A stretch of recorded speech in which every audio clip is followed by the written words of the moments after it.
우리 찬양대 1년 동안 또 열심히 많이 수고하셨습니다. 하나님께서 많이 축복해 주시고 은혜 부어 주시기를 원합니다. 네, 잠시 기도하겠습니다. 살아계신 하나님 아버지 감사합니다. 정말 시간이 올 것 같고 안 올 것 같고 했었는데 한 해 끝자락에 서 있습니다. 하나님 앞에 차분한 마음으로 예배를 잘 드리게 하여 주시옵소서.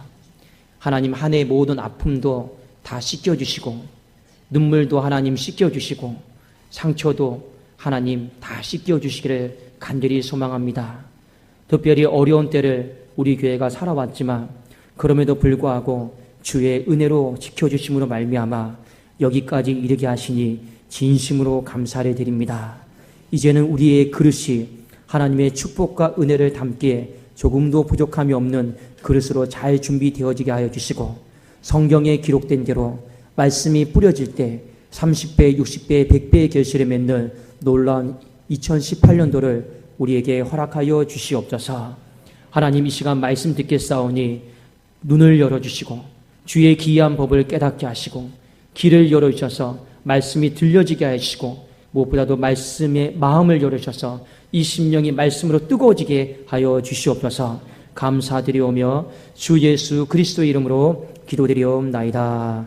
아멘. 우리 좌우에 계신 분들 한번 서로 한번 인사하도록 하겠습니다. 제가 이렇게 멘트를 준비해 왔는데 이렇게 지금 같이 좀 목자를 도와주신다 생각하시고 예년도 주제가 인사만 잘해도 부흥한다거든요. 그래서 여러분 계속 인사를 좀 시키려고 합니다. 자, 우리 어떻게 하냐? 좀 애워두시면 좋겠어요. 사람 때문에 흔들리셨습니까? 예, 애워두시면 돼요. 사람 때문에 흔들리셨습니까?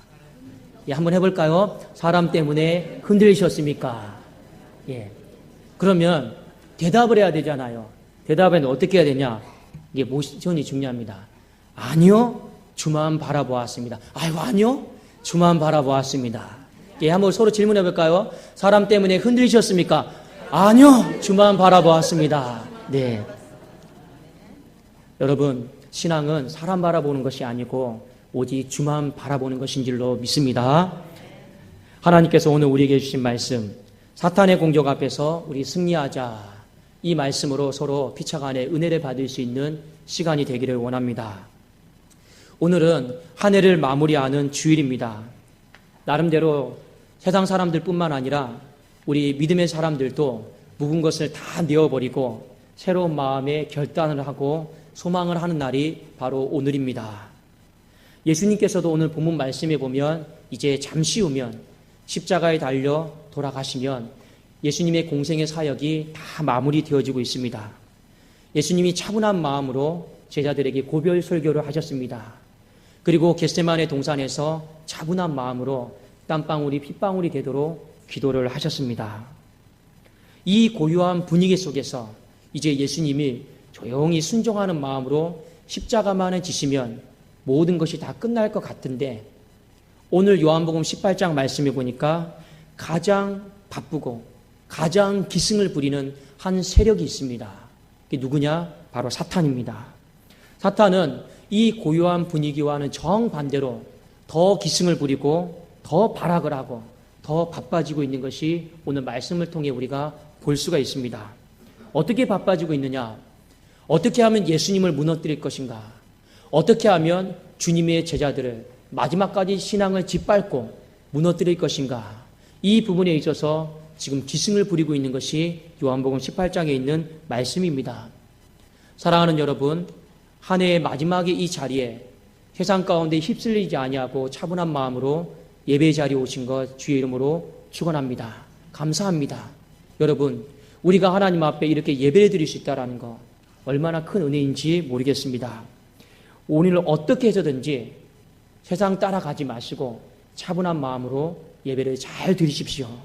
그런데 우리가 이 예배를 드리면서 잊지 말아야 될 것이 있습니다. 그것은 무엇이냐? 사탄은 우리가 차분한 마음으로 예배를 드릴 수 있도록 내버려두지 않는다라는 것입니다.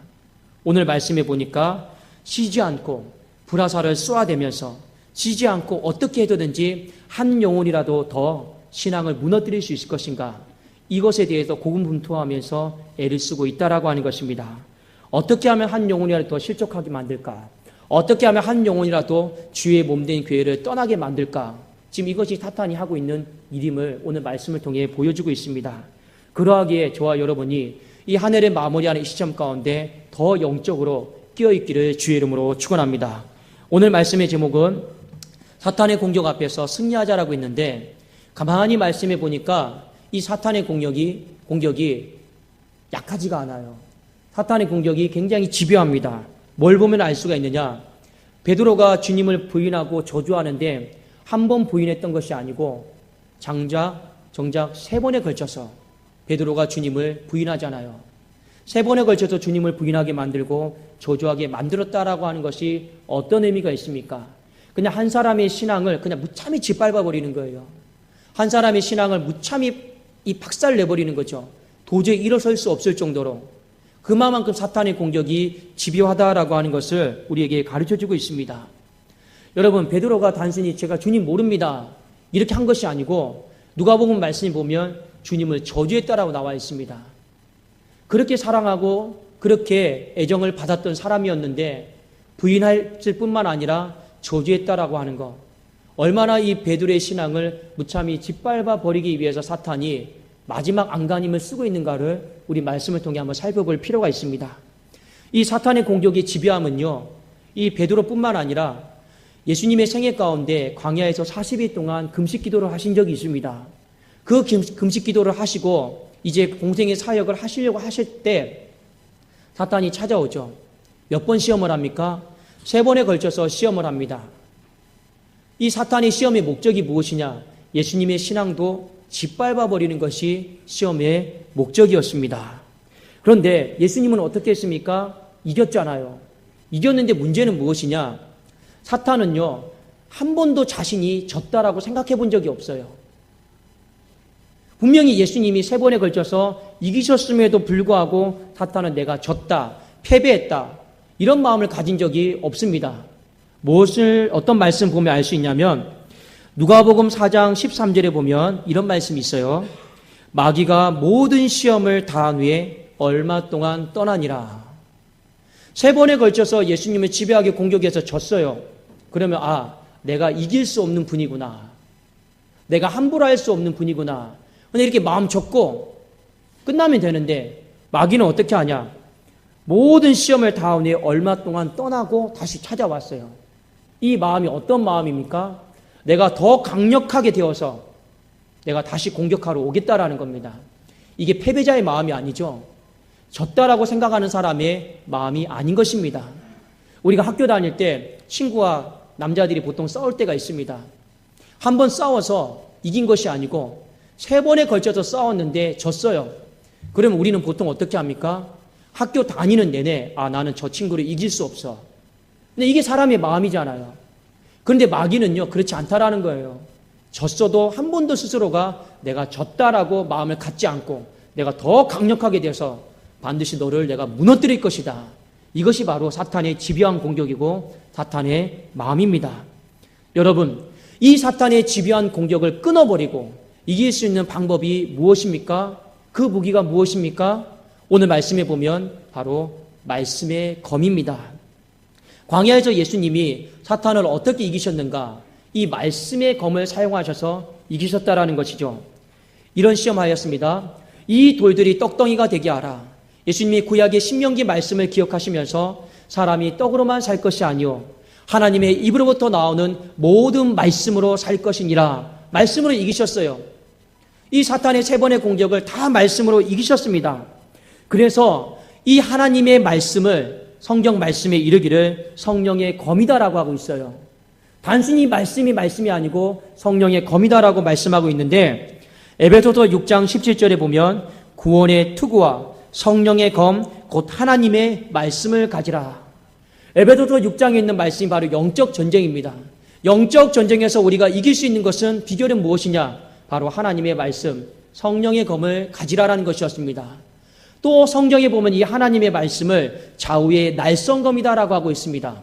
제가 한번 읽어드리겠습니다.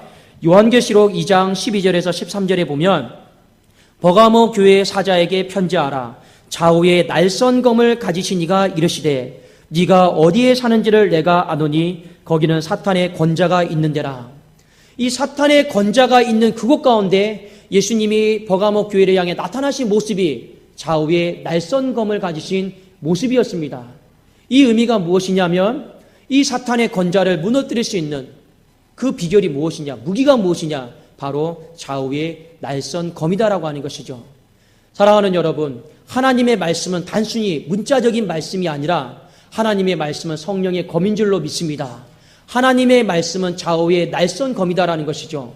그래서 예수님이 그 말씀을 내뱉을 때 사탄의 공격을 베어버리고 사탄의 공격을 물리칠 수 있는 우리의 무기인 줄로 믿습니다. 오늘 예수님께서 이런 말씀을 하셨어요. 사탄과의 영적인 전쟁이 있는 곳, 그곳에서는 반드시 말씀의 검을 사용해야 된다. 그리고 이 말씀의 검을 가지고 우리가 영적 전쟁 가운데 임해야 된다라는 것을 말씀해 주었습니다. 여러분, 본문 말씀에 보면 베드로가 3번에 걸쳐서 예수님을 부인하잖아요. 엄밀하게 말하면 사탄의 공격에 3번에 다 진 거예요. 왜 졌을까요? 왜 베드로가 졌을까요? 이유는 딱 한 가지입니다. 말씀이 생각나지 않아서 진 거예요. 예수님은 사탄에게 시험을 받을 때 말씀이 생각이 났어요. 구약의 말씀이 생각이 났는데 베드로는 말씀이 생각나지 않았습니다. 그래서 패배한 거예요. 그것이 어떻게 패배 가운데 이루어지게 됐는가는 이후의 말씀을 통해서 우리가 본문 말씀 중심으로 하나씩 살펴보기를 원합니다. 오늘 본문 말씀의 배경은 무엇이냐면 예수님과 제자들이 겟세마네 동산에서 기도를 하고 있었습니다. 기도하고 이제 내려왔죠. 내려왔는데 대제사장의 하인들이 예수님을 잡으러 딱 왔습니다. 그때 베드로가 제일 처음 보인 반응이 무엇이냐면 자신이 늘 칼을 가지고 다녔거든요. 그 칼집에서 칼을 빼가지고 대제사장의 하인인 이 말고의 길을 그냥 베어버렸습니다. 자, 말씀 요한복음 18장 10절인데 한번 같이 한번 보기를 원합니다. 같이 한번 볼까요? 시작. 시몬 베드로가 칼을 가졌는데 그것을 빼어 대제사장의 종을 쳐서 오른편 귀를 베어버리니 그 종의 이름은 말고라. 지금 베드로는요, 자신의 칼로 문제를 해결하려고 하고 자신의 칼을 가지고 예수님을 지켜드리려고 했습니다. 그런데 예수님은 뭐라고 말씀하셨냐면 이 칼을 칼집에 도로 꽂으라고 했습니다. 왜 그러냐? 요한복음 18장 11절에 보니까 예수께서 베드로더러 이르시되 칼을 칼집에 꽂으라. 아버지께서 주신 잔을 내가 마시지 아니하겠느냐 하시니라. 왜 예수님이 베드로에게 뽑았던 칼을 칼집에 도로 꽂으라라고 이렇게 말씀을 하셨냐면 이것은 지금 육신의 전쟁이 아니다라는 거예요. 눈에 보이는 전쟁이 아니기 때문에 그렇습니다. 이것은 지금 영적인 전쟁이고 어둠과의 전쟁이기 때문에 그렇습니다. 어둠과의 전쟁, 마귀와의 전쟁, 사탄과의 전쟁 가운데 육신의 칼을 뽑아가지고 내가 어떻게 해보는 것이 무용지물이다라는 것이죠. 이길 수 없는 싸움이다라는 것을 말씀해 주시기 위해서 빼었던 칼을 다시 칼집에 꽂으라라고 말씀을 하고 있습니다. 동일한 본문을 다루고 있는 배경에 누가복음 22장 53절에 보면 예수님이 분명히 말씀하셨어요. 내가 날마다 너희와 함께 성전에 있을 때 내게 손을 대지 아니하였도다. 그러나 이제는 너희 때요 어둠의 권세로다 하시더라. 지금은요 영적 전쟁이라는 거예요. 어둠의 때라는 거예요. 어둠의 권세가 판을 치고 있다라는 것이죠. 이 어둠의 때 우리가 사용을 해야 될 것은 무엇이냐? 바로 말씀의 검인 줄로 믿습니다.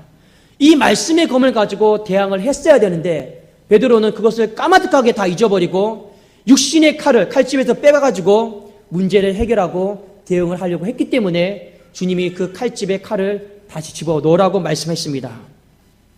우리도 신앙생활을 하다 보면요 이런 경우가 덜어 있는 것 같습니다.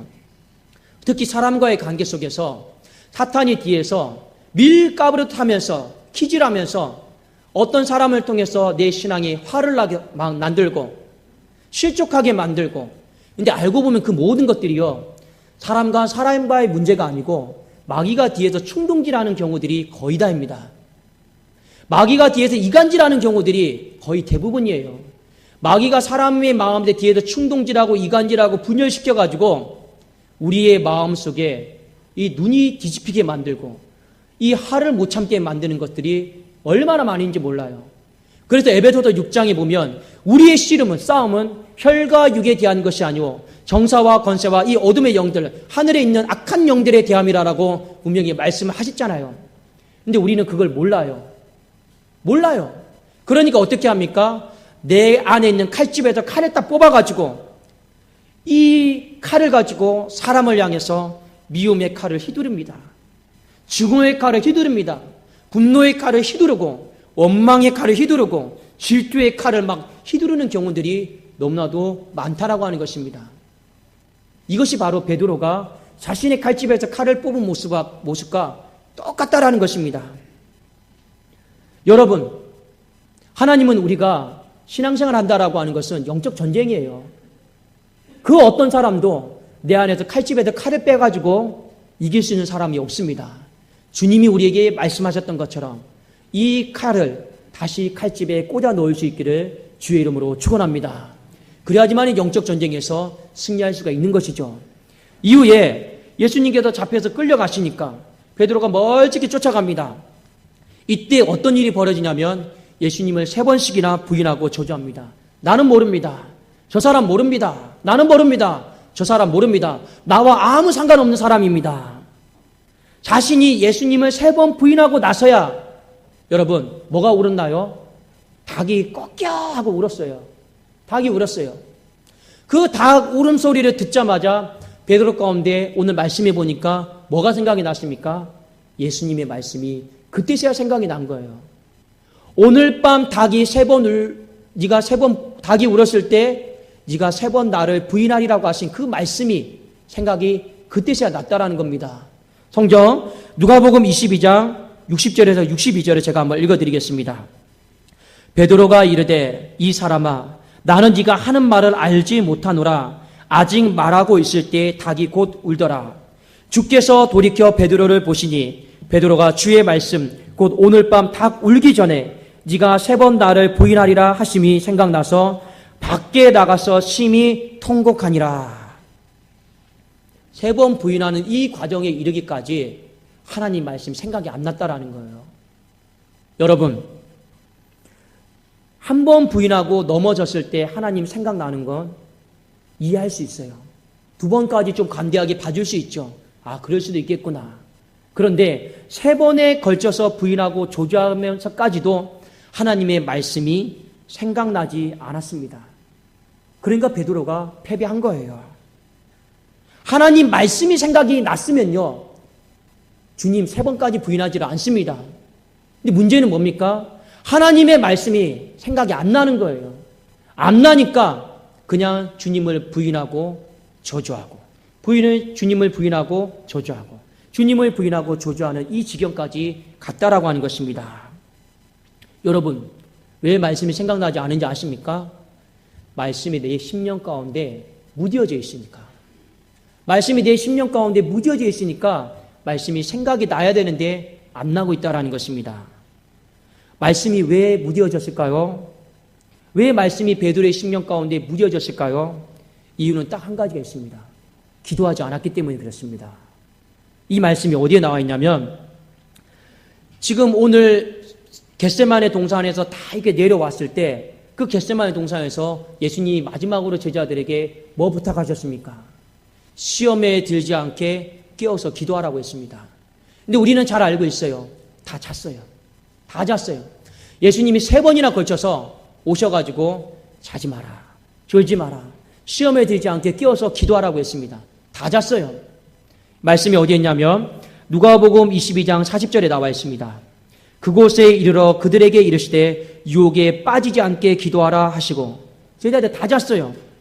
그 다음에 45절 46절에 보니까 기도 후에 일어나 제자들에게 가서 슬픔으로 인하여 잠든 것을 보시고 이르시되 어찌하여 자느냐, 시험에 들지 않게 일어나 기도하라 하시니라.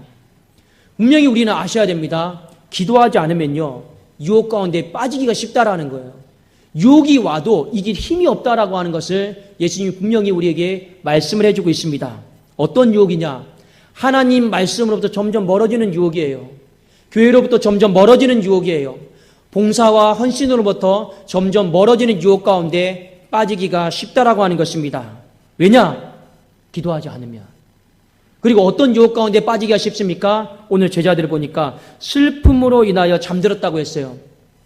자기 감정과 자기 생각에 집착해서 빠져나오지 못하는 그 유혹 가운데 빠지기가 쉽다라고 하는 것을 주님이 분명히 경고를 하셨습니다. 베드로는 가만히 보니까 기도하지 않다 보니까 말씀에 집중하기보다는 자기 생각, 자기 감정 거기에 몰두하게 된 거예요.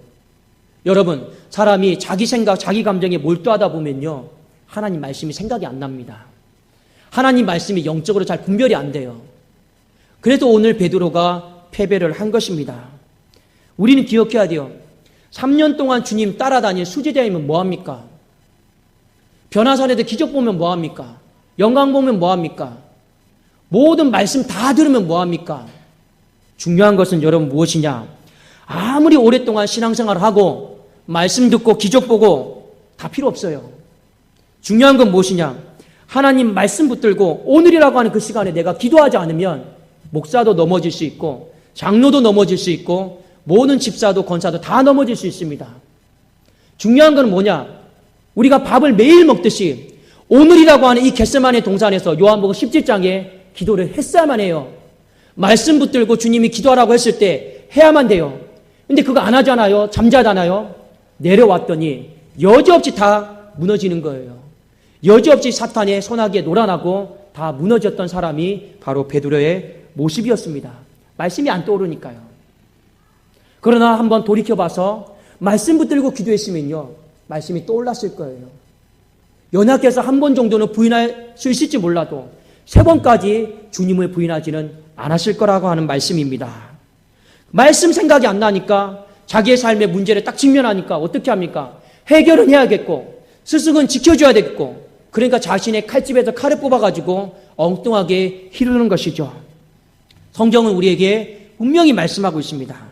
우리의 마음속에 말씀이 무뎌지지 않도록 하기 위해서 반드시 기도하라라고 말씀해주고 있는데, 누가복음 21장 33절에서 36절에 보면 중요한 말씀 구절이 있습니다. 천지는 없어지겠으나 내 말은 없어지지 아니하리라. 하나님 말씀은 없어져요? 안 없어져요? 안 없어집니다. 그런데 그 다음 말씀이 중요해요. 너희는 스스로 조심하라. 그렇지 않으면 방탕함과 술 취함과 생활의 염려로 마음이 둔하여지고 뜻밖의 그날이 덕과 같이 너희에게 임하리라. 이날은 온 지구상에 거하는 모든 사람에게 임하리라. 말씀은 안 없어지는데 우리가 생활의 염려와 술 취함과 방탕함과 이런 것들 때문에 마음이 둔하여짐으로 말미암아 말씀이 생각나지 않을 수도 있다라고 하는 것을 성경은 경고하고 있습니다. 그래서 그 다음 절에 우리에게 이러므로 너희는 장차 올 이 모든 일을 능히 피하고 인자 앞에 서도록 뭐 하라고요? 항상 기도하며 깨어있으라. 왜 우리가 항상 기도하며 깨어있어야 됩니까? 그래야지만이 천지는 없어지겠지만 내 말은 없어지지 아니하리라. 그 말씀이 우리 가운데 생각나기 때문에 그렇습니다. 사랑하는 여러분, 기도하십시오. 기도해야지만이 내 마음이 방탕함과 술 취함과 생활의 염려로 인하여서 자기 생각과 자기 감정 때문에 내 마음이 둔하여지지 않고 하나님의 말씀이 수시로 주야로 생각나게 될 줄로 믿습니다. 그것이 우리의 인생을 살린다라고 하는 것이죠. 말씀이 생각나지 않으면 성경이 분명히 우리에게 무엇을 말하고 있습니까? 모든 지구에 있는 사람들에게 다 똑같이 임하겠다. 그 덫에, 사탄이 깔아놓은 그 덫에 다 걸려서 넘어질 수밖에 없다라고 하는 것을 우리에게 분명히 경고하고 있습니다. 여러분, 항상 기도하며 깨어있으라고 하신 하나님의 말씀, 깨어서 기도해야지만이 방탕함의 유혹으로부터 나를 지킬 수 있는 것이고, 깨어서 기도해야지만이 술 취함과 생활의 염려로 내 마음을 지키게 될 줄로 믿습니다. 깨어서 기도해야지만이 내 마음이 둔하여지지 않는다라는 거예요. 이 둔하여지지 않는다라는 것은 말씀으로부터 둔하여지지 않는다라고 하는 것입니다. 오늘 한 해의 마지막의 시점 가운데 저와 여러분이 서 있습니다. 우리 여러 가지 마음으로 들뜨고 뒤숭숭할 수도 있겠죠. 그러나 여러분, 한 해를 마무리하는 이 시점 가운데 하나님이 올해 나에게 어떤 말씀을 주셨는가? 나는 이 말씀을 붙들고 잊어버리지 않고 믿음 가운데 십자군이 되어서 잘 승리하며 살아왔는가를 잘 점검할 수 있기를 원합니다.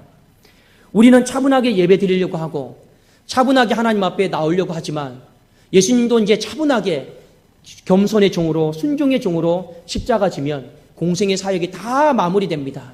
그러나 오늘 우리가 말씀에 보았듯이 사탄은 절대로 차분하지 않습니다. 마지막 그 순간, 하루 남은 그 순간조차도 안간힘을 쓰면서 발악을 하면서 베드로를 무너뜨리려고 하고 예수 그리스도를 무너뜨리려고 하는 것이 바로 사탄의 계획이다라는 것입니다. 오늘도 공격을 멈추지 않아요. 근데 참 마음이 안타까운 것은 무엇이냐면 베드로가 명색이 그래도 수제자이지 않습니까? 얼마나 탁월한 제자입니까? 주님이 인정한 제자인데 베드로가 빌라도 앞에서 무너졌으면 이해라도 돼요. 대제사장 앞에서 무너졌으면 이해라도 돼요. 그런데 어처구니 없이 일상의 삶의 현장 속에서 그냥 무너진 거예요. 그냥 추워도 불쬐다가 옆에서 종이 하인이 하는 한마디 때문에 그의 신앙이 3년의 신앙이 다 무너진 거예요. 우리 권투 경기로 비유하면 정말 상대방이 주먹이 너무 세가지고 어퍼커트 때리고 스트레이트 던지고 그래서 무너졌다라고 하면 졌다라고 하면 이해라도 되죠. 그런데 아무것도 아닌 거리를 유지한 이를 잽 이거 한번 딱 던졌는데 그냥 KO되고 무너졌어요. 여러분 시합을 보다가 누구를 응원해도 상관이 없습니다. 그런데 이해가 돼야죠. 큰 거 한 방 맞고 무너졌으면 운이 없어서 무너졌나 보다. 이해라도 되죠. 근데 잠시 그냥 거리 유지하기 위해서 던지는 잽 하나 맞고 무너지면 어떤 생각이 듭니까? 선수 맞아? 프로 선수 맞아? 뭐 준비하고 왔어? 그런 생각이 들잖아요. 그런데 베드로가 바로 그랬다라는 겁니다. 3년 동안 수제자로서 주님 쫓아다니면서 내가 불 속이라도 오기라도 주님 지켜드리겠습니다. 이렇게 말을 했음에도 불구하고 너무나도 일상의 현장 속에서 어이없이 무너졌던 사람이 바로 베드로였습니다. 비단 베드로만 그렇게 무너질까요? 아니라는 거죠. 목자도 오늘 기도하지 않으면요, 말씀이 떠오르지 않으면 무너질 수 있습니다. 우리가 아무리 오랫동안 신앙의 연수가 있고 내가 주님 앞에 헌신하고 삶을 살고 있다 할지라도 오늘이라고 하는 이 시간에 내가 기도하지 않고 말씀 붙들고 기도하지 않으면, 말씀이 떠오르지 않으면 우리는 얼마든지 다 무너질 수가 있다라고 하는 것이죠. 근데 문제는 해결해야 되니까 어떻게 합니까? 안 무너지기 위해서 내 육신의 칼집에서 칼을 뽑아가지고 엉뚱하게 휘두르려고 하는 모습이 우리의 모습은 아닌지를 잘 한번 생각해 보기를 원합니다. 내 생각의 칼집에서 칼을 뽑아대고 내 감정의 칼집에서 칼을 뽑아대면서 그냥 마구잡이로 휘두르고 있는 것이 우리의 모습은 아닌지를 한번 잘 생각해 보십시오. 주님이 분명히 말씀하셨습니다. 네 칼을 칼집에 도로 꽂아 넣어라. 이 사탄의 공격 앞에서는 그렇게 싸우는 것이 아니다라고 분명히 말씀을 해 주었습니다. 여러분 신앙생활 하면서 내 생각의 칼집에서 칼을 뽑고 내 감정에 내가 휩싸여서 칼집에서 칼을 뽑은 것들을 다 도로 집어넣을 수 있기를 주의 이름으로 축원합니다. 우리 가운데 진짜 뽑아야 될 칼은 바로 좌우의 날성검이에요. 성령의 검이에요. 그것을 가지고 우리는 영적인 전쟁 가운데 싸워서 승리를 해야 되는 것이죠. 그 칼이 왜 안 뽑히느냐? 기도하지 않으니까, 생각이 나지 않으니까 안 뽑히는 거라는 거죠. 그래도 우리 주님이 오늘 요한복음 18장에 우리에게 하시는 말씀이 무엇이냐? 기도하라는 것입니다. 단순히 기도는 하고 안 하고의 문제가 아니라 기도하지 않으면 자연적으로 아무리 목사여도 장로여도 권사여도 안수집사여도 다 필요 없다라는 거죠. 기도하지 않으면 내 신앙이 말씀으로부터 무뎌질 수밖에 없다라고 하는 것을 경고하고 있는 것입니다. 말씀만 생각나면요, 우리는 이길 수 있어요. 제가 예전에 청년에 사역했던 한 청년이 한강에 가서 죽으려고 자살을 하려고 했던 청년이 있었습니다. 이 청년회 때 이것도 안 되고 저것도 안 되고 힘들고 어려우니까 그냥 죽어버리자, 자살하자.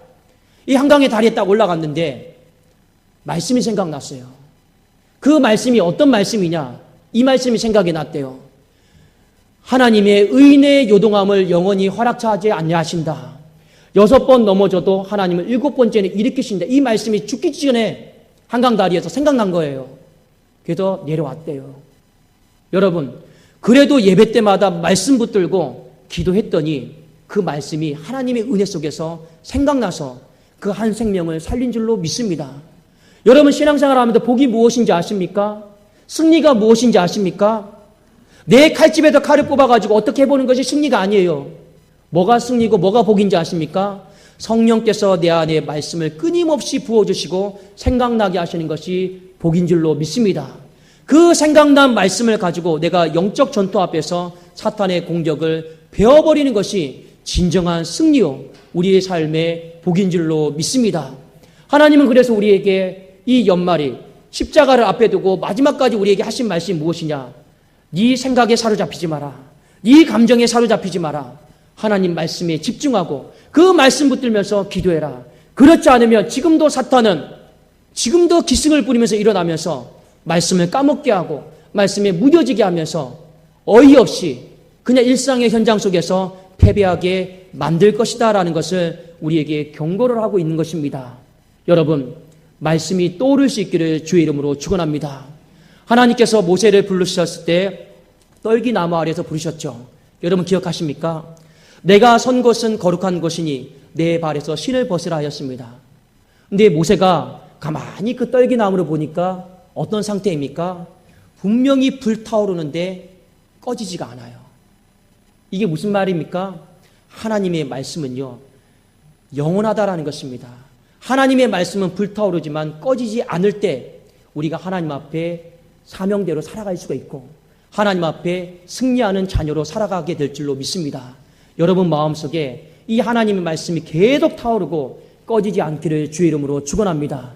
그것을 위해서 여러분 오늘 이 시간에도 어영부영 보내지 마시고 하나님 앞에서 잠잠히 기도로 승리할 수 있기를 예수 그리스도 이름으로 축원합니다. 기도하겠습니다. 하나님 아버지 감사합니다. 2017년도를 패배하면서 2018년도를 맞이하지 않게 하여 주시옵소서. 오늘도 우리는 차분한 마음으로 한 해를 마무리하고자 하지만 사탄은 마지막 순간까지 발악을 하면서 하나님 이간질하고 분쟁케 하고 실족케 하고 내 생각에 사로잡히게 하고 내 감정에 몰두하게 하면서 말씀을 점점 빼앗아가고 있습니다. 주여 이 영적인 전쟁을 분명하게 인식하고 깨어있게 하여 주시옵소서. 내 육신의 칼집에서 칼을 뽑은 것을 도로 집어넣게 하여 주시옵소서. 우리 사랑하는 성도들이 말씀의 검을 빼들게 하여 주시고 좌우의 날선 검을 가지고 하나님 사탄의 공격 가운데 승리하는 2017년도 유종의 미를 거두게 하여 주시옵소서. 감사드리오며 주 예수 그리스도의 이름으로 기도드리옵나이다. 아멘.